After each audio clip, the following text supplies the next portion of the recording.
Jésus est Seigneur. Yesu azamukulu. Je salue au nom de Jésus. Apesi mbote na kombo na Yesu. Dis avec moi, gloire au Seigneur. Gloire au Seigneur. Dis avec moi, Jésus est vivant. Jésus est vivant. Aujourd'hui, c'est mon jour. Aujourd'hui, c'est mon jour. Les ténèbres doivent reculer. Les ténèbres doivent reculer. Alors, élève ta voix et fais cette prière. Dis dans ta prière que les ténèbres doivent reculer. Parce que la lumière est déjà là. Élève ta voix. Dis Seigneur, parle-moi encore aujourd'hui. Dis-moi encore quelque chose qui va me faire avancer. Dis-moi encore quelque chose dont je veux me saisir. Et qui va être une épée dans ma main. Pour changer les choses. Pour faire avancer le royaume. Pour que ma famille soit bénie. Pour que la bénédiction se manifeste. Pour que la bénédiction revienne. Pour que le changement soit manifesté. Pour que la gloire soit manifestée. La gloire du Dieu vivant. Le maître des temps et des circonstances. Éternel mon Père. Nous voici maintenant. Nous sommes là devant toi. C'est le temps favorable. Pendant lequel tu nous parles. Pendant lequel tu suspends les œuvres de l'ennemi. Et tu libères ta grâce en notre faveur. Tu libères ta puissance pour agir en notre faveur. C'est maintenant le temps favorable. Éternel. Parle-nous encore. Éclaire-nous encore. Oriente-nous encore. Que tout ce que tu n'as pas planté dans les vies de gens ici, tout ce qui ne vient pas de toi, soit déraciné. Au nom de Jésus, j'ordonne que l'ennemi soit lié maintenant. Que les plans de l'ennemi soient suspendus. Que le temps soit suspendu. Pour que Jésus règne. Et que ce nom soit élevé au-dessus de tout. Au-dessus de tout nom. Au-dessus des noms des hommes de Dieu. Au-dessus des noms des hommes politiques. Au-dessus des grands hommes d'État. Des noms des hommes de science. Au-dessus du nom d'Allah, de Bouddha. De Confucius. De Karl Marx. Et de tous les autres noms. Des noms de philosophes. Des noms de milliardaires. Le nom de Jésus. Le nom qui est au-dessus de tous. Le nom devant lequel tout genou doit fléchir. Que tout ce qui a un nom sur cette terre fléchisse. Maintenant, au nom de Jésus, nous te disons merci. Amen. Amen. Amen. Amen. Dieu soit béni. Alors nous prenons notre Bible. Aujourd'hui, nous ouvrons la Bible dans le livre de Jean, chapitre 9. Alors je vais lire le verset 4 et 5. Ça sera notre passage de base. Nous avons été bénis par Lazare. Et nous avons été bénis pendant 2 jours. Lazare, il nous a parlé. Il nous a dit, ne faites pas comme moi. Et nous avons compris. Et hier, c'est Nicodème qui nous a parlé. Il nous a dit, si vous voulez entrer dans votre destinée, si vous voulez vraiment que votre destinée soit la destinée des vainqueurs, vous devez naître de nouveau et vous repentir pour recevoir la nature de Dieu. Alléluia. Alors je lis Jean chapitre 9 à partir du verset 4. Grâce à Dieu. Il faut que je fasse, tandis qu'il est jour, les œuvres de celui qui m'a envoyé.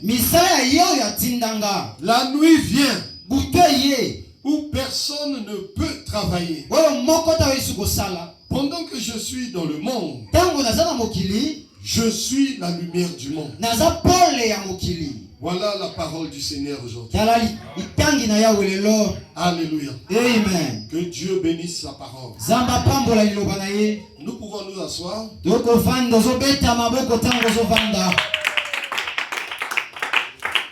Amen. Amen. Alors bien aimé, nous avons ici, c'est le Seigneur Jésus qui parle lui-même.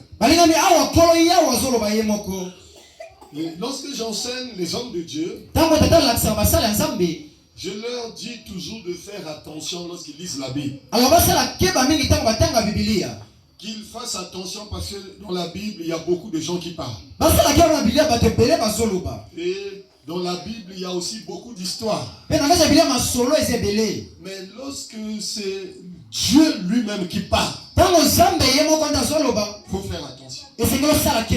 Lorsque c'est le Seigneur Jésus qui parle de quelque chose, il faut faire attention. Paul peut parler. Il dit, c'est pas le Seigneur, c'est moi. Bon, on écoute ce qu'il dit. Bon, et puis bon, Paul peut se tromper aussi.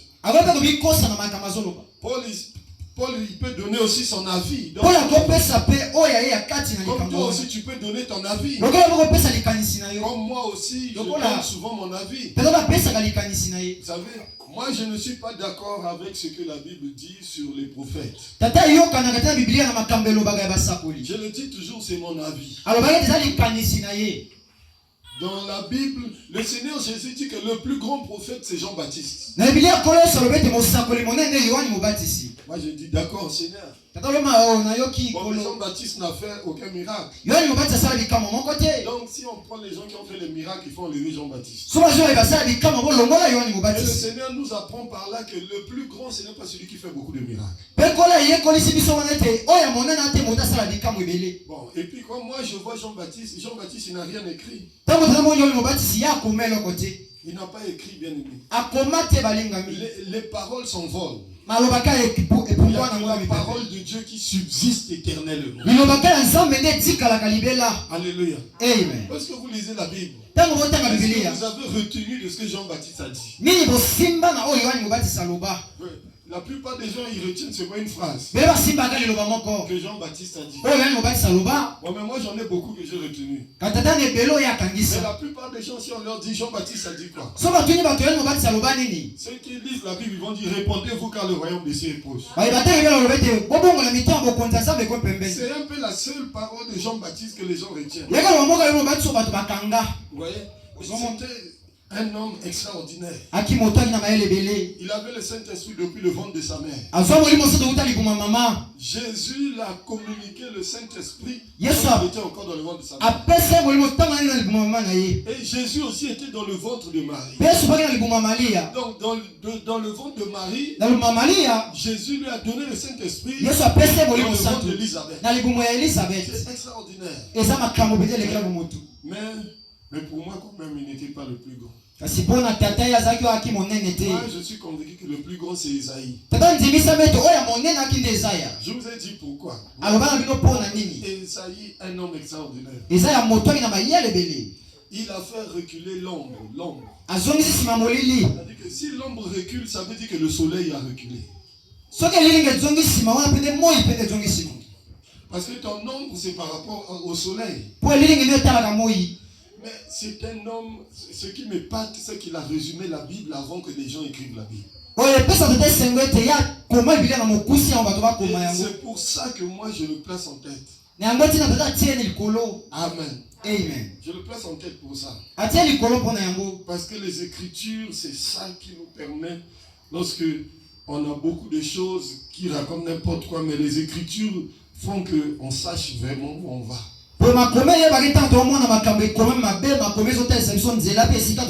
Donc ça c'est mon avis. Est-ce que vous comprenez? Amen. Mais quand Jésus parle, bien aimé, il faut faire attention. Alléluia. Amen. Et ici, c'est le Seigneur qui parle. Il dit qu'il faut que je fasse les œuvres pendant qu'il est jour. Mais quelles œuvres il dit? Ça veut dire que chaque personne sur la terre a des œuvres qu'il doit faire. Il n'y a personne qui est venu sur la terre pour ne rien faire. Si quelqu'un ne fait rien sur la terre, soyez sûr qu'il va en enfer. Amen. Amen. Si au dernier moment il entre par la fenêtre, hein, c'est le genre de personne, au dernier moment comme ça là, et avant de mourir, il dit Nzambe Yambanga, tout ça, la colonie, Sobala, il rentre au ciel. Alléluia. Amen. Mais s'il rate, il va aller en enfer. Pourquoi? Il a gaspillé tout ce que Dieu lui a donné. Mais beaucoup de gens sont au paradis en étant dans la même condition. Et Dieu va leur demander là-bas, qu'est-ce que tu as fait de ce que moi je t'ai donné? Et imaginez que Dieu vous a envoyé sur la terre comme la présidente du Fonds monétaire international. Ou bien la personne qui va créer la plus grande banque du Congo. Donc Dieu vous a envoyé sur la terre comme un banquier qui va donner des crédits à 0,20% d'intérêt aux gens. Qui va aider beaucoup de gens par les crédits. Et puis toute votre vie, vous n'avez pas créé la banque en question. Donc tous les gens qui devaient prendre des crédits dans la banque là, ils n'auront pas de crédit. Et puis quand vous serez devant Dieu, alléluia. Qu'est-ce que vous allez dire à Dieu? Dieu vous envoie sur la terre pour être la femme noire qui a le plus d'argent au monde. Et puis vous passez votre vie au Congo et puis après vous mourrez, vous allez au ciel. Vous n'avez même pas laissé 200 000 dans votre compte. Donc les milliards que Dieu vous a donnés depuis le ciel là, vous avez gaspillé ça. Vous avez gaspillé ça. Dieu vous a envoyé sur la terre comme une personne intelligente, un génie. Et la plupart des gens sont intelligents. La plupart des gens sont très intelligents. Parce que moi, quand j'arrive quelque part, j'observe toujours les gens. Et moi, j'ai appris à l'école les signes par lesquels on reconnaît que quelqu'un n'est pas intelligent. Et quand je suis quelque part, je regarde toujours pour voir s'il y a ces signes-là. Je vous assure que personne n'a ces signes-là aujourd'hui, ici, là. Ça veut dire que tel que vous êtes là, vous êtes tous très intelligents. Maintenant, le problème, c'est qu'est-ce que vous faites avec votre intelligence? Et Dieu va vous poser la question. Lorsque vous serez devant lui, qu'est-ce que vous allez faire avec votre intelligence? Là, je ne parle même pas de la puissance du Saint-Esprit. Je ne parle même pas de ça. Il y a des gens qui, jusqu'à aujourd'hui, n'ont jamais chassé même un démon. Vous voyez, le Saint-Esprit qui est là en vous, la puissance de Dieu là, est inutilisée. Même un démon, vous n'avez jamais chassé. Les démons dit dans la Bible, nous connaissons Jésus. Nous savons qui est Paul. Il disait ça aux 7 fils de Séva. Il était en train de les chasser. Il dit, mais vous qui êtes fous, vous voulez nous chasser là, mais vous êtes qui? Pourquoi les 7 fils de Séva n'avaient même pas l'esprit de Dieu? Ils ont dit, mais Jésus, nous on le connaît. Paul, nous on le connaît. Parce que les aventuriers là, ils étaient en train de chasser les démons. Ils disaient, oh, on vous chasse au nom de Jésus que Paul prêche. C'était ça qu'ils étaient en train de faire. Les démons ont dit quoi? On vous chasse au nom de Jésus que Paul prêche. On dit, ah, donc vous là, vous ne prêchez pas Jésus, c'est seulement Paul. Nous on connaît Jésus. On connaît Paul. Mais vous, il ne faut pas qu'un démon te dise ça. Qui ne te connaît pas. À la source, ici, les démons doivent vous connaître. Parce que chaque jour, vous leur envoyez le feu. Est-ce que vous comprenez? Amen. Il faut commencer à chasser les démons. Est-ce que vous savez comment chasser un démon? Qui connaît? Qui connaît? Si tu connais comment chasser les démons, lève la main.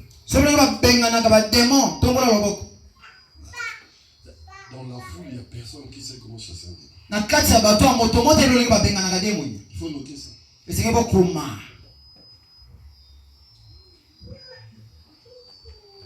Et Dieu vous a appelé pour chasser les démons. Donc avant de mourir, vous devez chasser les démons. Est-ce que vous comprenez? Amen. Parce que le Seigneur dit ceci. Je vous ai donné le pouvoir de marcher sur les serpents, les scorpions, sur toute la puissance de l'ennemi. Ce verset-là, le langage que Jésus utilise, les gens parfois ils disent, oh mais il ne dit pas chasser le démon, il dit seulement marcher. Jésus dit dans Marc, il dit chasser les démons, guérissez les malades, purifiez les lépreux. C'est ce que Jésus dit. Ça veut dire qu'avant de mourir, il faut purifier au moins un lépreux. Avant de mourir, il faut guérir au moins un malade. Avant de mourir, il faut chasser au moins un démon. Parce que c'est l'impératif, c'est un ordre. Il dit chasser les démons, guérissez les malades, purifiez les lépreux. C'est un ordre. Il ne dit pas je souhaite. Donc lorsque vous lisez la Bible, vous vous rendez compte qu'il y a des missions que Dieu nous confie. En tant qu'enfant de Dieu, il y a des missions. Chacun de nous est appelé à quelque chose de particulier. Vous êtes là. Il y a un appel sur vous. Ce n'est pas peut-être l'appel à l'apostolat comme moi. Ce n'est pas peut-être l'appel à prêcher. Mais il y a un appel. Il y a un appel. Il y a un appel pour faire du bien. Il y a un appel pour aider les gens. Il y a des gens que Dieu a envoyés sur la terre pour être les présidents, des présidentes, des premiers ministres. Est-ce que vous allez devenir premier ministre? Est-ce que vous allez devenir femme d'affaires? Est-ce que vous allez devenir la plus grande partenaire de Ngamakusu? La personne dont on dit Elle a construit l'église là-bas. C'est elle qui avait acheté le tôle de l'autre église là-bas. C'est elle qui a acheté le synthé de l'autre église là-bas. C'est lui qui avait acheté les chaises que vous voyez là-bas dans toute l'église. À l'église de mon père spirituel, il y avait des gécos comme ça. Une seule personne a acheté les chaises rouges. A acheté les chaises rouges pour toute l'église. Une seule personne a acheté toutes les chaises rouges. On a enlevé les gécos. On a mis ça là-bas. Ils ont commencé à louer les gécos, Moi j'ai dit bon, comme il y a les gécos là, c'est l'occasion. J'ai commencé à ouvrir les cellules. Quand j'ouvre une cellule là-bas, je prends 15 chaises. J'en mets.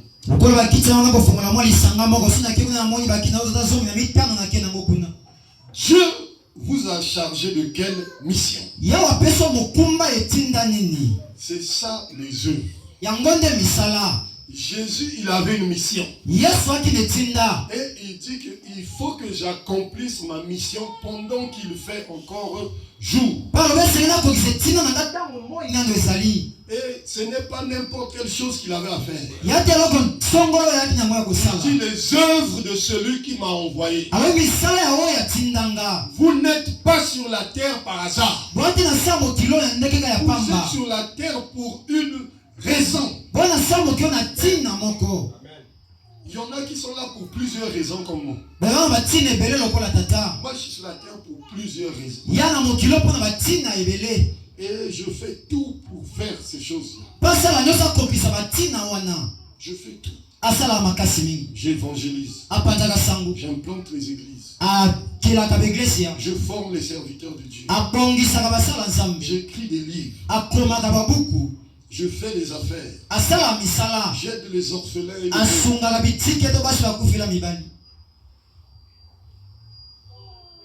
j'ai beaucoup de choses que je fais. Je travaille pour l'État.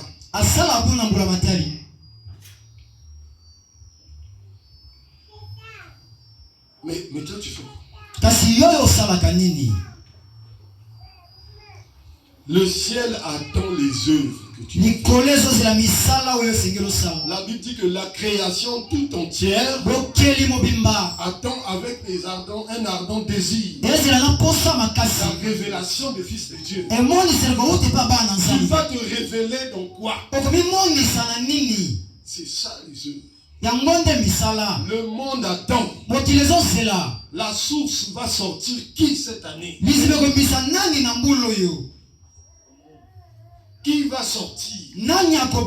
On connaît la source, on connaît seulement le pasteur Roland. Mais toi, on te connaîtra quand?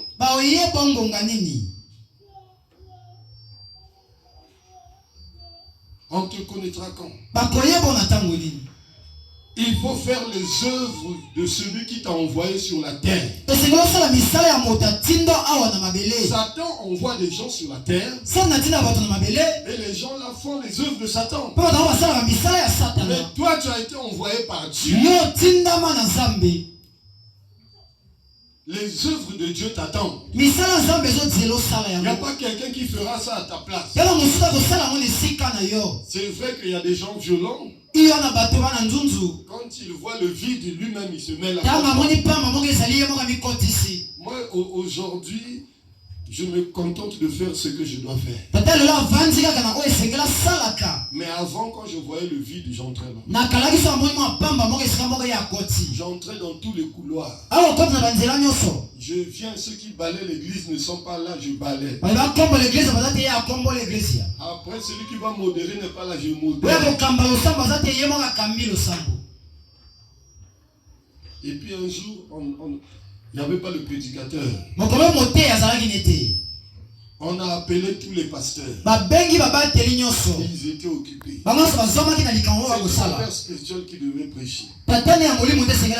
Il avait une réunion, je ne sais pas, avec d'autres pères de la ville. Il a demandé, mais il n'y a pas tel pasteur, non.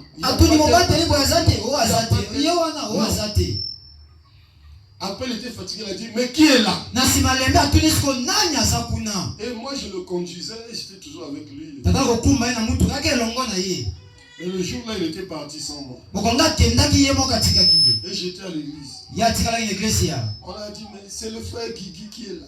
Il a dit, dites-lui de prêcher. C'est comme ça que j'ai commencé à prêcher. Alléluia. Amen. Parce que pour prêcher, je ne pouvais pas aller de moi-même. Mais pour le reste, je faisais ça de moi-même. Mais pas. S'il y a un vide, là, je suis parti.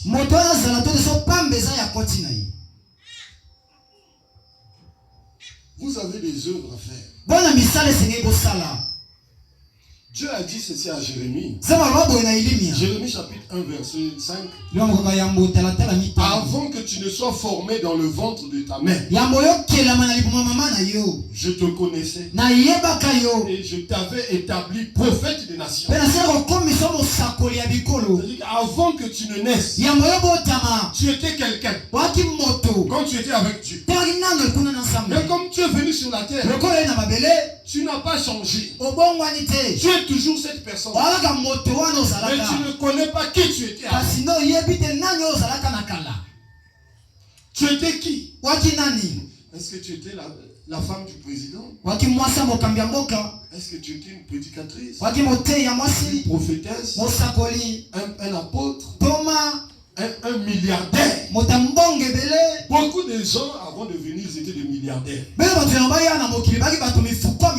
On vous attend ici. Moi, je n'étais pas pour moi milliardaire quand j'étais là. En tout cas, ça, je sais ça. Parce que je sais qui j'étais. Ce sont les choses que moi je fais. Je faisais ça avant. Quand j'ouvre la Bible, je commence à parler. Je ne m'arrête pas. Parce que j'ai toute la Bible ici. Quand je suis devant quelqu'un qui est possédé, ça commence à bouillir. Quand je suis devant un aveugle, un paralytique, ça commence à bouillir. C'est ce que je faisais. C'est ce que je fais. Mais toi, tu as été envoyé pour quelles œuvres?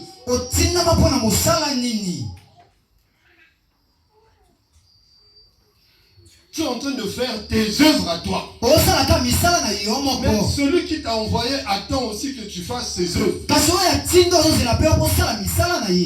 Quelles sont les œuvres que tu vas nous montrer? Nous sommes en train d'attendre. Tu vas nous montrer quelles œuvres?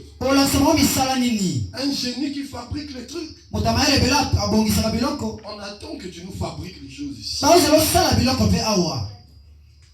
Qu'est-ce que tu vas nous fabriquer?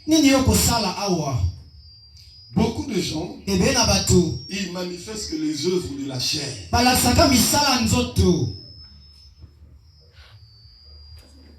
Ça, c'est tes œuvres à toi. Les œuvres de la chair. L'impudicité. L'impureté. Bon, ça on connaît déjà. Mais les œuvres de l'esprit, les œuvres du Tout-Puissant, ça aussi. Parce que c'est lui qui t'a envoyé. Galates 5, 19 à 21 nous parle des œuvres de la chair. C'est ça que vous nous montrez.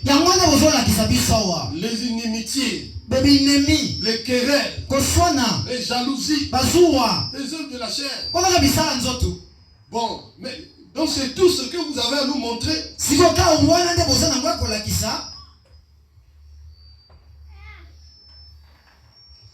Mais les œuvres du Tout-Puissant. Jésus dit les œuvres de celui qui m'a envoyé. Quelqu'un vous a envoyé sur la terre. Et il attend que vous montrez ses œuvres à lui. Qu'il a mises en vous. Montrez ça.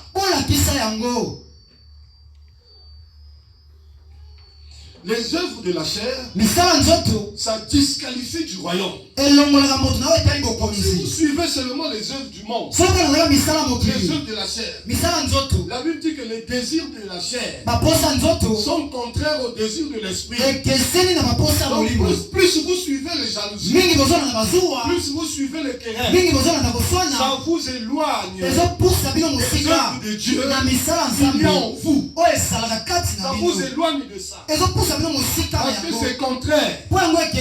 Les œuvres de la chair sont contraires aux œuvres de l'esprit. Et vous devez tout faire à l'église pour suivre l'esprit et emmener les œuvres là dehors. C'est pas seulement à l'église. Quand vous êtes à l'église, vous êtes toutes sérieuses, vous êtes tous sérieux, vous êtes comme un ange. Quand vous sortez,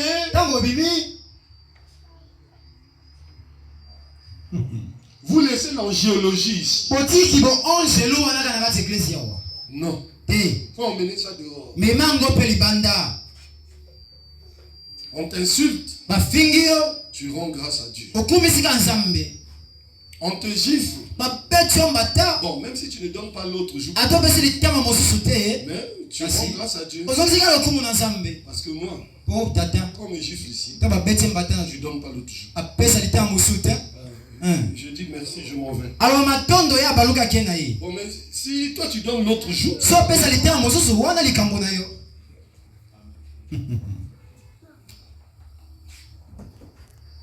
Jésus a dit si on te gifle, tu donnes l'autre jour.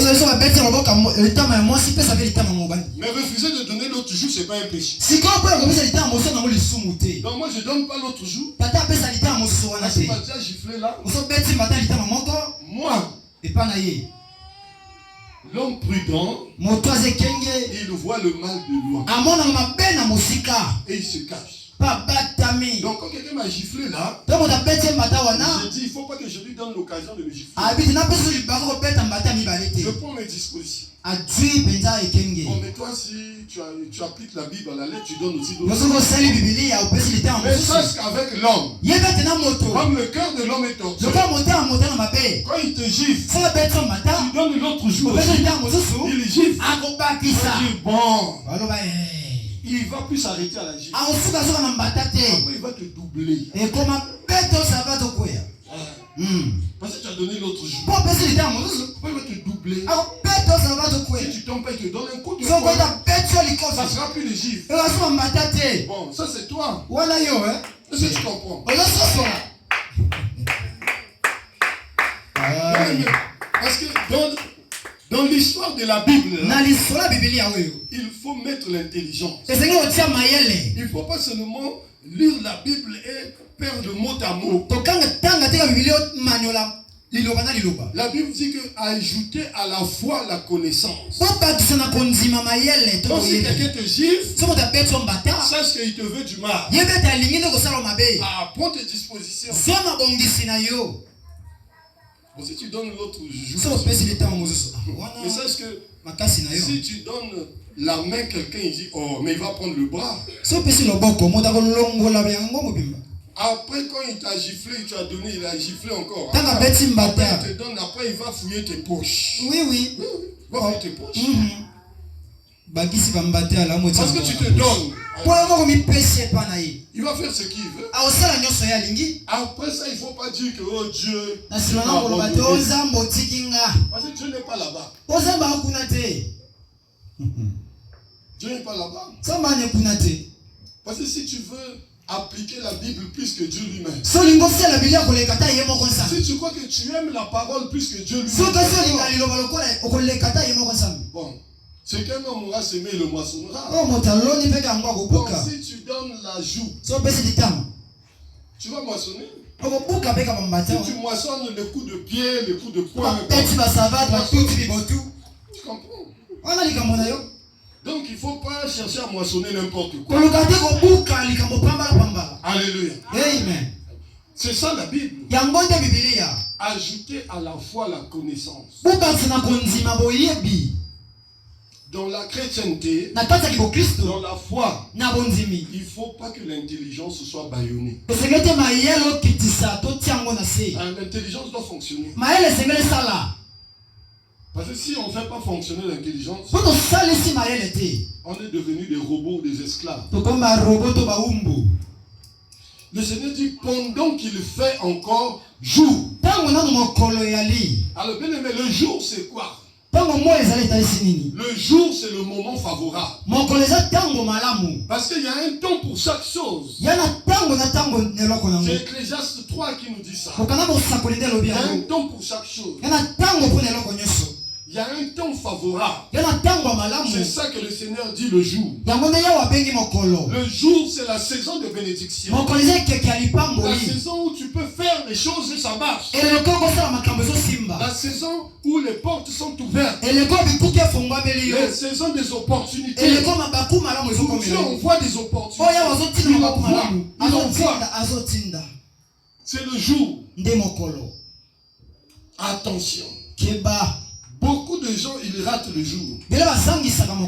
C'est le temps où, lorsque tu travailles, la faveur de Dieu t'accompagne. Lorsque tu fais quelque chose, la faveur de Dieu est là. La grâce de Dieu est là. C'est une saison de grâce et de bénédiction. Parce que c'est Dieu qui a fait les saisons. Il y a une saison de pluie. Mais après, il y a une saison sèche. Là où il n'y a pas de pluie. Donc quand tu veux s'aimer, il faut chercher l'eau maintenant.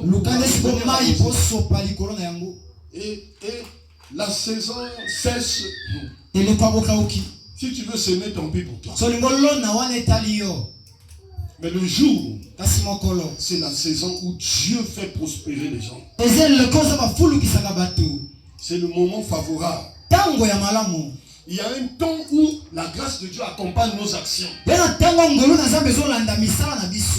la Bible dit dans 2 Corinthiens chapitre 6, elle dit qu'au temps favorable, je t'ai exaucé. Donc il y a un temps où Dieu n'exauce pas. Au temps favorable, je t'ai exaucé. Au jour du salut, je t'ai secouru. Voici maintenant le temps favorable. Voici maintenant le jour du salut. C'est Dieu qui est en train de dire ça. Donc il y a un temps qui est favorable. Il y a un temps où il y a le salut. Moins de problèmes. La main de Dieu vient. Il y a un autre temps où moins de problèmes. La main de Dieu ne vient pas. C'est à toi de te débrouiller. Alléluia. Amen. C'est la Bible que je suis en train de vous prêcher. Amen. Bien aimé, c'est ça la vérité. Le Seigneur dit pendant qu'il fait encore jour. Donc lorsque est le jour, vous êtes dans une saison des opportunités.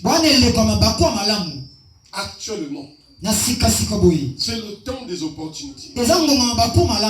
Lorsqu'une église est au début, c'est le jour. Parce qu'il y a toutes les opportunités de bénédiction. C'est un champ fertile. Là où il y a beaucoup de place. Tu peux s'aimer dans n'importe quoi. Tu peux acheter des pointes, tu viens, tu donnes un peu pour toi. Tu peux acheter un fil, tu viens un peu pour toi. Tu achètes même 5 carreaux. Tout ce que tu peux acheter, tu pourras s'aimer ici. C'est un champ fertile. Est-ce que tu comprends? Amen. Il y a des églises où il y a déjà tout. Tu vas chercher ce que tu vas acheter, tu ne trouveras pas. Tu vas chercher, tu ne trouveras pas. Les églises, ils ont même l'argent dans le compte. Ça dit qu'on n'a même pas besoin de ton argent. Il y a des églises qui ont 10 millions d'économies dans le compte épargne de l'église. Si tu n'en connais pas, moi je parle de l'église de mon père spirituel. Ils ont un compte épargne. Il y a 3 ans, c'était 6 millions. Là, je ne sais pas, ils sont arrivés peut-être à 9 ou 10 millions. Ils ont un compte épargne.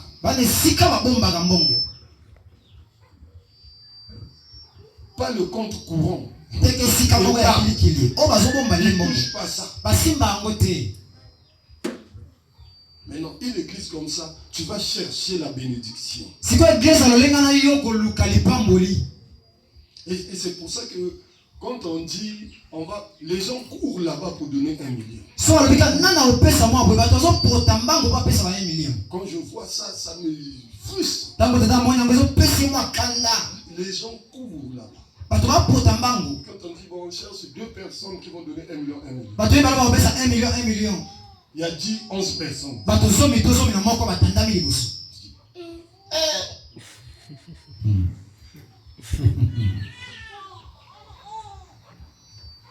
Ils se précipitent là. Dernièrement, quelqu'un a vu les taches sur le mur. Il a dit, je veux mettre la peinture. Quelqu'un avait entendu aussi. Quand il a voulu acheter, on lui a dit non, on a déjà envoyé des peintres qui sont en train de peindre. Comment? Quelqu'un avait entendu. Le lendemain, il a envoyé des peintres. Ils ont repeint l'église. Donc, lui, quand il a voulu faire, c'était trop tard. Il y a des églises comme ça. Mais ici, tout ce que tu voudras faire,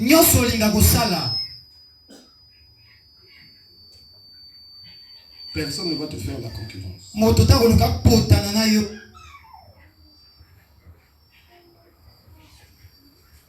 Et bien aimé, le jour, il faut faire attention. C'est le temps où Dieu permet, tu peux faire la même chose. Mais tu ne peux pas faire ça tout le temps.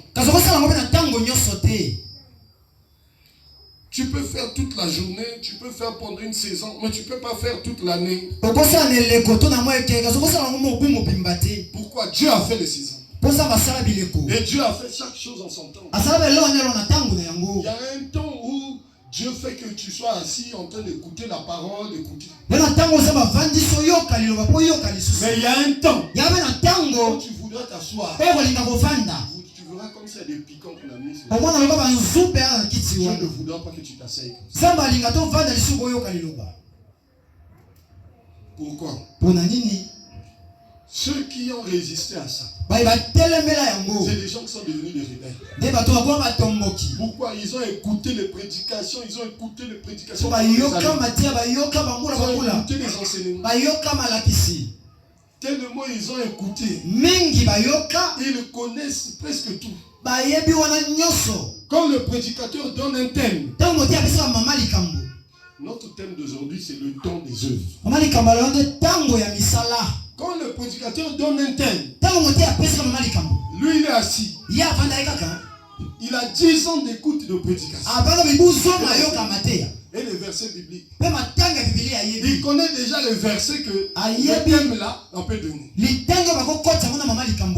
Quand un prédicateur développe, il est assis là-bas. Il corrige même le prédicateur. Le prédicateur dit quelque chose. Lui il dit il connaît plus que le prédicateur. Parce qu'il a écouté beaucoup de prédications. Il a écouté beaucoup de séminaires. Il est rempli de ça. Et il a maintenant le dégoût. Parce que quand tu as trop mangé, après ça passe plus. Ça passe.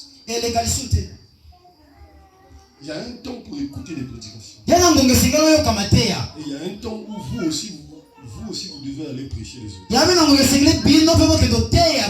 Vous devez vomir ce que vous avez. Écoutez. Après quand vous allez venir, vous écoutez une prédication que vous avez déjà écoutée. Vous commencez à penser aux poissons salés. Vous commencez à penser à quelque chose. Et puis vous devenez sorcier. Pourquoi? Parce que vous êtes à l'église. Mais vous n'êtes pas à l'église. C'est la sorcellerie. Parce que le sorcier il est là, mais il est ailleurs. Et toi tu commences à être à l'église. Mais comme c'est quand on prêche, tu connais déjà. Ton esprit est ailleurs. Tu es parti à la maison là-bas. Tu es en train de penser à la série que tu as venir à l'église. Tu commences à... Et tu es en train de voir la série. Tu as l'église. Mais tu vois la série. Parce que tes pensées sont là-bas. Parce que c'est quand on dit ici, tu connais déjà. Tu connais même le prochain verset. Donc le verset que le prédicateur va donner, toi tu sais déjà. Quand il est en train de prêcher, tu sais qu'il va donner Marc 11:11. Tu sais déjà que quand il parle là, c'est ce qui va sortir. Parce que tu connais déjà. Après ça t'intéresse plus. Tu es là-bas en train de penser Barça Real. Tu es parti. C'est la sorcellerie. Ton corps est ici. Mais ce n'est que ton corps. Ça commence comme ça. Voilà pourquoi, à un moment, il ne faut plus qu'on te voit assis. À un moment, on ne doit plus te voir assis. Parce que ta foi deviendra affectée. Et puis tu ne seras plus une brebis.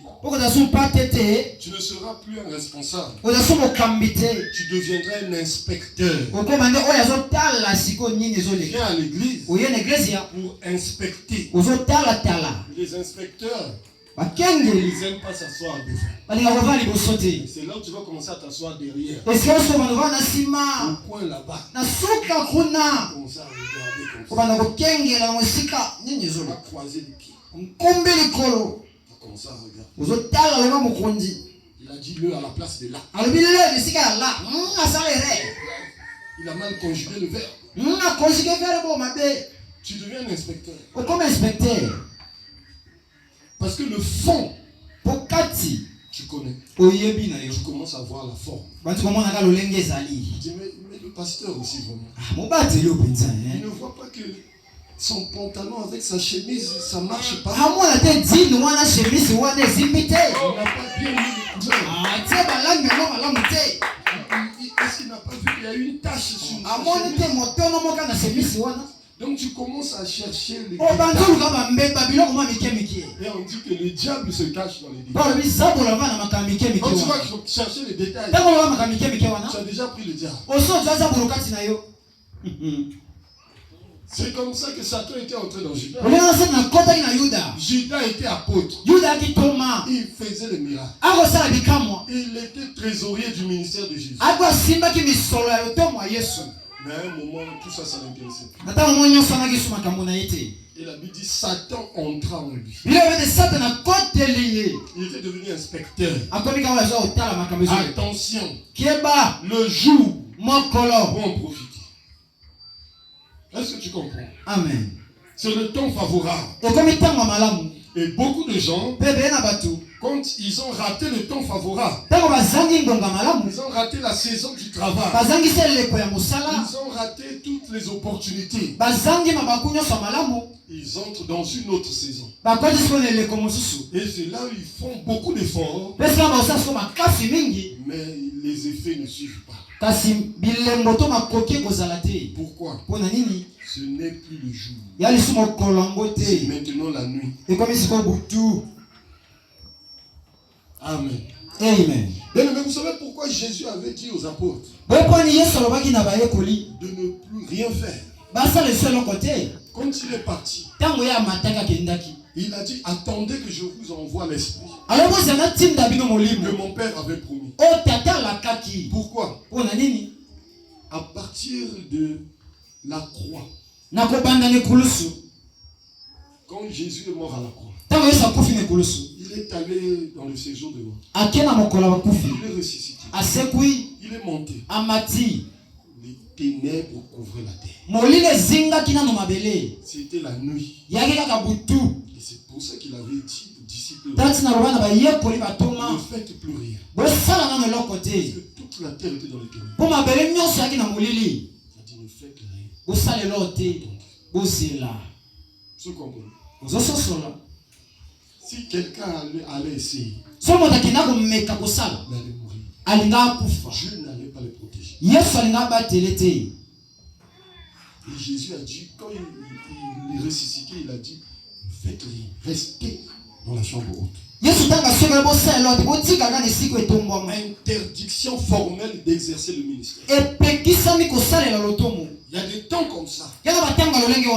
Paul voulait aller en Macédoine. Il voulait aller. Mais l'Esprit lui a montré une vision. Une vision qu'on l'appelait ailleurs. L'Esprit l'a empêché d'aller. Et c'est plutôt en Macédoine qu'il a eu une vision. Un Macédonien lui disait, secours-nous, viens nous secourir. Parce que là où il voulait partir, c'était les ténèbres. Dieu a dit non, ne va pas là-bas. Va là où il y a le jour. Va là où j'ai préparé des opportunités. Bien aimé, la nuit, personne ne peut travailler. C'est Jésus qui dit ça. La nuit, c'est un moment spirituel où les ténèbres ont la puissance et l'autorité de faire ce qu'ils veulent. Dieu même lui permet aux ténèbres de faire les choses. C'est Dieu qui avait permis à Satan de toucher à la vie de Job. Satan a détruit les affaires de Job. Il a détruit ses sociétés. Il a détruit ses maisons. Il a tué ses enfants. C'était la nuit. Est-ce que tu comprends? Donc pendant la nuit, il ne faut pas essayer. Parce que même Dieu ne viendra pas. Personne ne peut travailler. C'est le Seigneur Jésus qui dit ça. Et les enfants de Dieu doivent discerner ces temps comme ça. Et profiter du jour. La nuit, c'est lorsque Dieu, peut-être, il peut permettre une maladie. Il y a des gens, quand Dieu leur dit quelque chose, ils ne comprennent pas. Et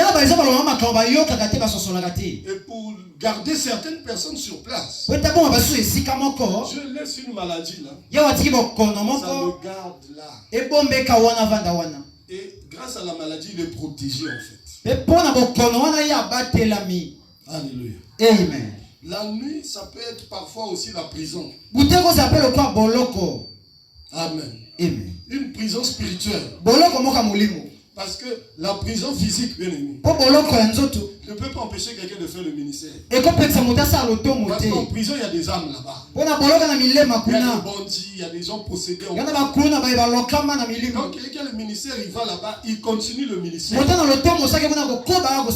Mais il peut avoir une prison spirituelle que Dieu met pour garder quelqu'un. Tu peux chasser tous les démons. C'est comme si tu ne fais rien. L'onction ne marche pas. Pourquoi? Mais c'est Dieu qui a créé la circonstance. C'est Dieu qui a fait la prison. Alléluia. Amen. Moi j'ai connu un moment comme ça. J'étais tellement déçu du Congo. Puis j'ai dit, de toute façon, le pays là, même le ministère aussi, c'est pas la peine. Alors moi, je dois sortir, bon. Et puis, quand je serai à l'étranger, je vais faire le ministère là. Donc j'avais fait, allez, peut-être 3 ans comme ça sans faire le ministère. 3 ans. Donc avant 98. Donc 97, 96, 95. Enfin 96, 97, 98. C'est une période où je n'ai pas fait le ministère. Et mes pensées étaient tournées vers l'extérieur. Je disais que le Congo ici là, Le ministère que j'ai là, c'est pas pour le Congo.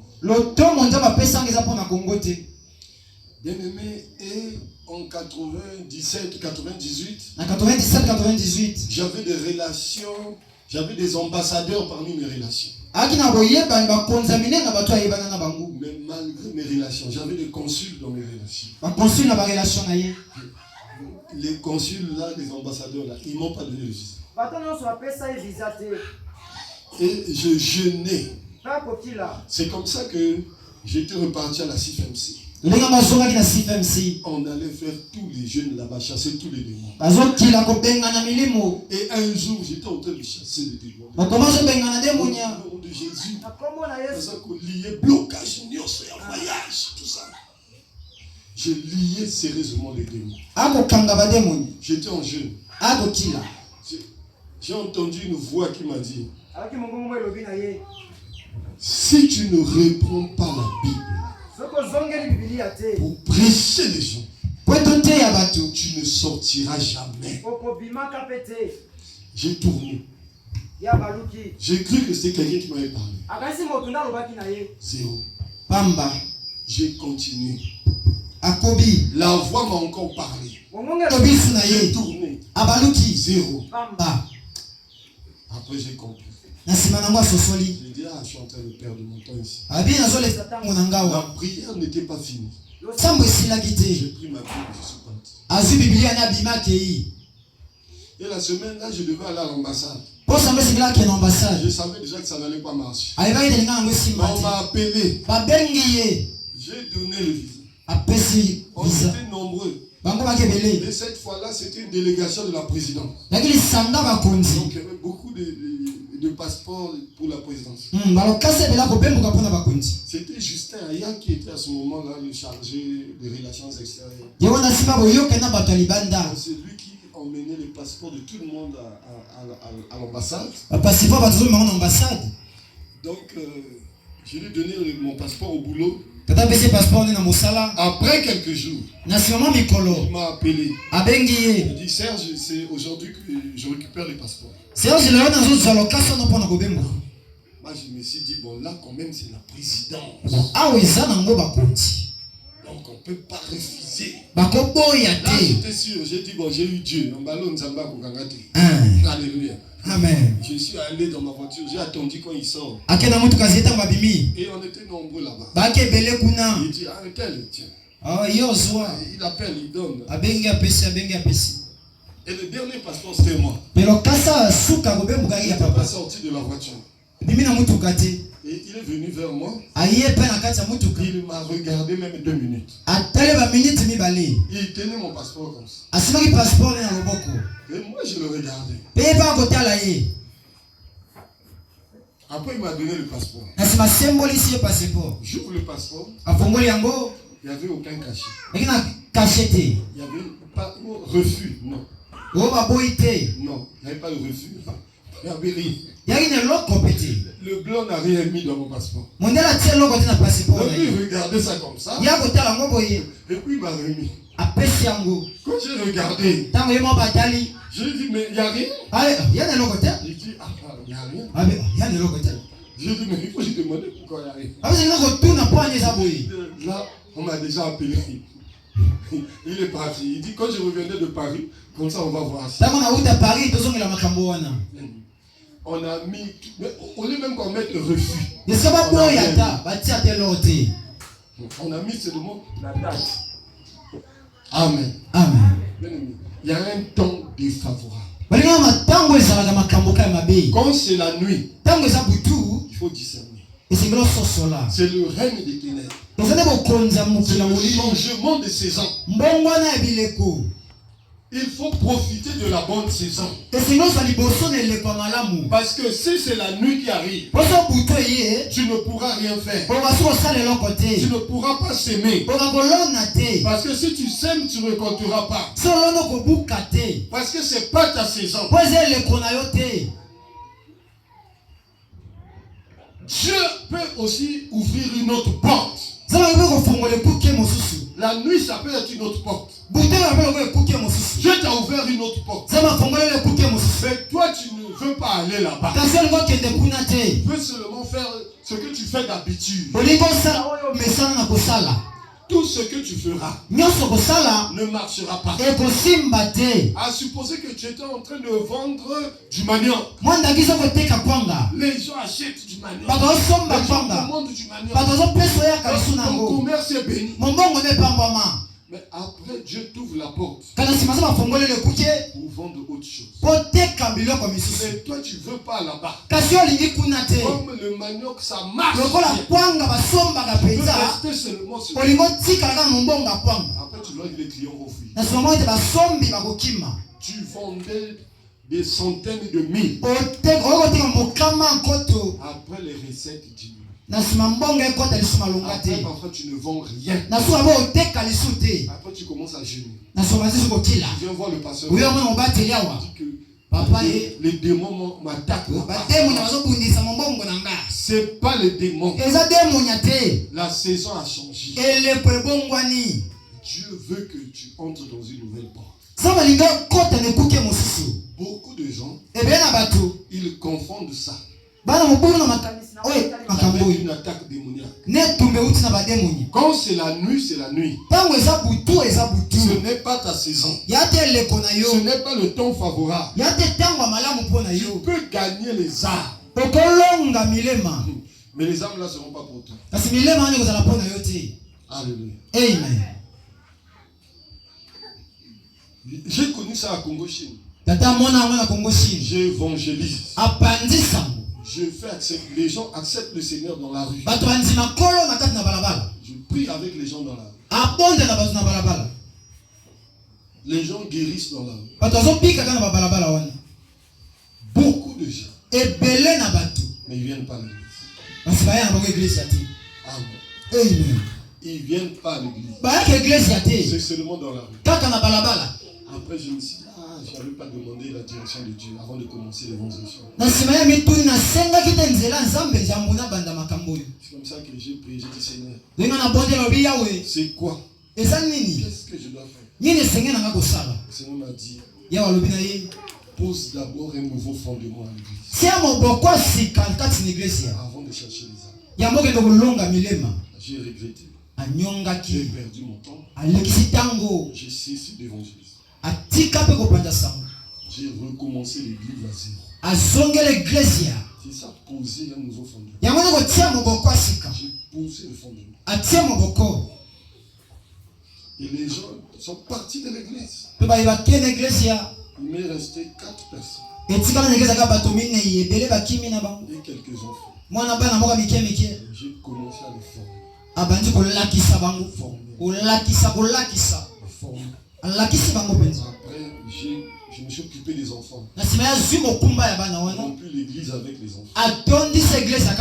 Après, j'ai lancé l'évangélisation.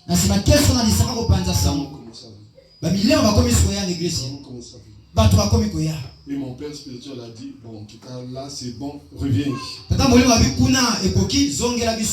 Amen. Bien aimé, discerner les saisons.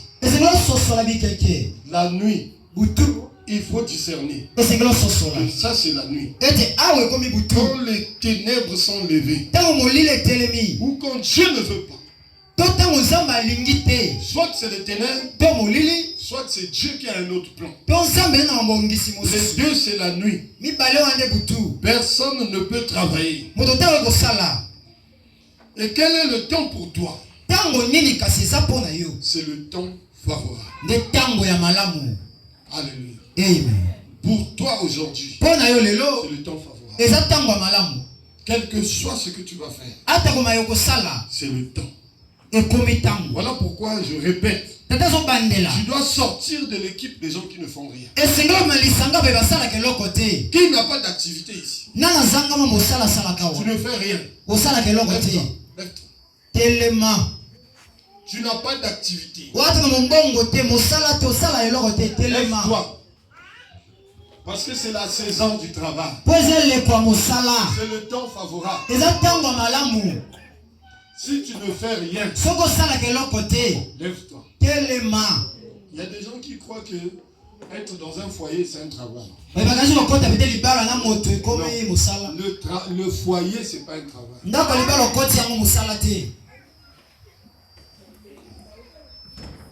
Le foyer, c'est pas un travail.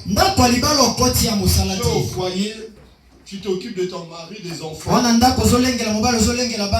Et tu as la popote que tu gères. La popote, c'est pas un salaire. La popote, c'est pas une activité. Donc, il faut pas, quand je dis qu'il ne fait rien, tu dis, oh, bon, nana popote, nanga, non. La popote, on ne parle pas de ça. Alléluia. Amen.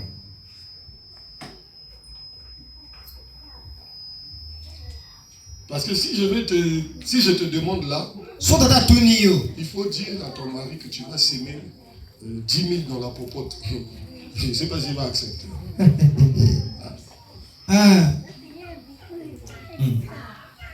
Parce que la popote, ce n'est pas ton salaire. Bon, c'est vrai que les hommes, quand ils donnent la popote, c'est fini. Bon, s'il y a un homme ici qui regarde la popote, toujours lié au lit. Popote, tout le temps, oui.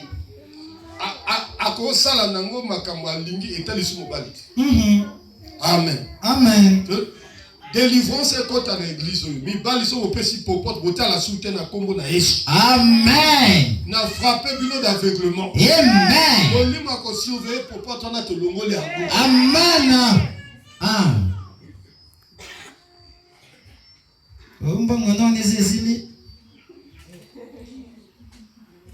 Surtout les papas, Def Sangana. Def Sangana. On laisse ça. Tika makamboana. Les lots délivrance, il y a un aussi. Amen.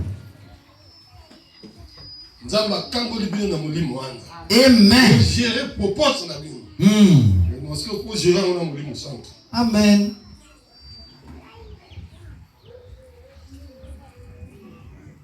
Dans ce molimo centre, le moula dit la popote là, donc le mouli paye. Ce molimo le dit sur ma chaise, puis la popote là, paye sombi. Amen. Papa, ouais, on t'a dit. Alors je vais prier pour vous. Le précieux trésor d'un homme, c'est l'activité. Éternel, Yahweh, c'est ta bénédiction qui enrichit. Je déclare au nom de Jésus que le temps est favorable.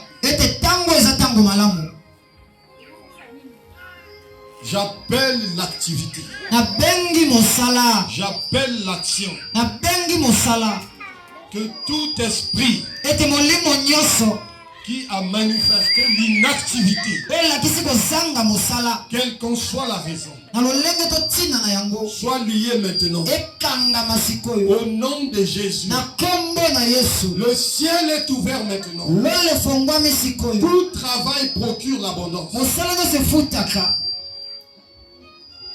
Reçois la force pour réaliser le projet et être actif. L'argent vient du ciel. L'opportunité est là. La porte est ouverte. Au nom de Jésus, je déclare au nom de Jésus que la porte est ouverte pour que tu sois actif. Je brise la porte de l'ennemi. Que l'ennemi soit lié. Que tout ce qui t'a empêché à ce jour,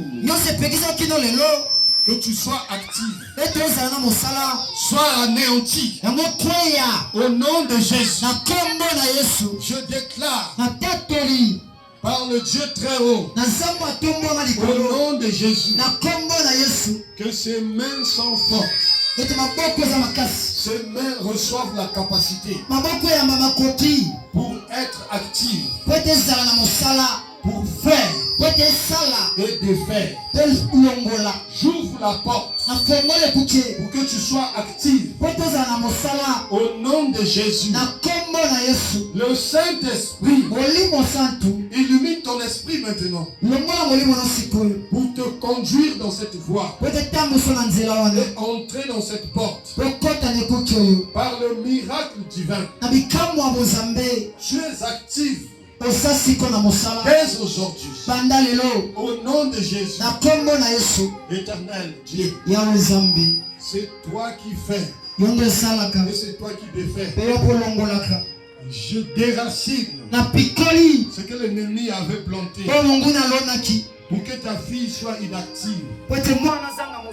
À partir d'aujourd'hui, l'onction qui est sur elle, c'est pour qu'elle soit active, pour que son dossier soit favorablement accueilli, pour qu'elle crée une activité aussi. Je vois en elle de multiples activités et des opportunités multiformes qui viennent vers toi. Au nom de Jésus, il y a 2 personnes qui vont t'appeler pour te faire des propositions. Je vois aussi une autre porte qui s'ouvre et tu vas avoir des problèmes parce que tu vas devoir choisir. Mais le Seigneur te donnera la sagesse. Au nom de Jésus. Amen. Amen. Est-ce que j'ai oublié quelqu'un? Oui, Pépé.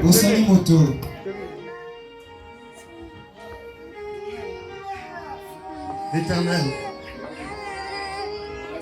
c'est l'action. Que ta fille soit active. Je vois qu'elle avait échoué dans une activité. Et je déclare que tu lui donnes la capacité maintenant de recommencer et de réussir. Merci pour la sagesse et l'illumination. Que la puissance des ténèbres qu'il a retenue au nom de Jésus soit brisée maintenant. Seigneur, nous te rendons toute la gloire au nom de Jésus. Amen. Amen. Amen. Est-ce qu'on peut acclamer le Seigneur? Ah, bien aimé. Dis avec moi, c'est la saison de s'aimer. C'est Dieu qui donne la sémence au semeur. Dis avec moi, c'est Dieu qui donne la sémence au semeur. La sémence au semeur. Celui qui a la sémence, il doit s'aimer.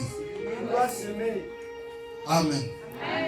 Si tu gardes la sémence, tu finiras par manger la sémence et tu n'auras plus de quoi s'aimer.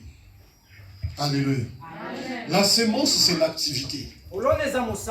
Et ton activité, ça fait que Dieu te bénit. Alléluia. Amen. Et alors maintenant, je vais prier pour tous ceux qui veulent être des partenaires.